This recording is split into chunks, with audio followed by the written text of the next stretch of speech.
Sa araw nga ito tayo nandito sa LTO Daet Camarines Norte upang i-renew ang tricycle ni Lola Clemencia. So nandito tayo sa Bayo Motors. At ito nga pala ang loob ng LTO dito sa Daet Camarines Norte. Dito lang po yan sa Alawihaw. So guys, medyo maluwag ngayon ang mga sasakyan kasi kukunti pa ang nagpaparehistro. So habang kami ay naghihintay dito sa waiting area, so napansin ko na parang ako'y giniginaw.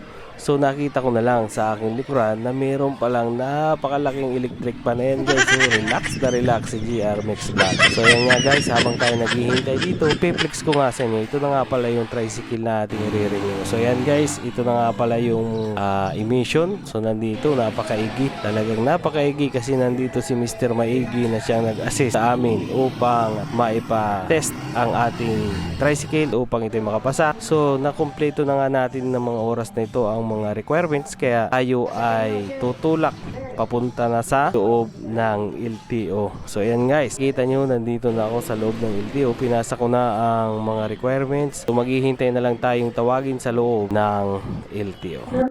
At yan, habang ako'y nakikipagkwentuhan sa Malasakit Help Desk, shoutout muna kay Jerry Perol Manresa, shoutout kay Tita Melody Lara, shoutout kay Gemma Lara, and guys, pasupport po ng page ni Casiano Balaguer at ni Alan Manresa, Socorro Manresa. Po natin ang ating mga kaibigang vlogger, content creator. So ayun na nga guys, pinupunta at kinukuha na ni Madam Jonalyn ang bagong official receipt ng tricycle ni Lola Clemencia. So guys, hanggang dito lang muna at thank you so much for watching.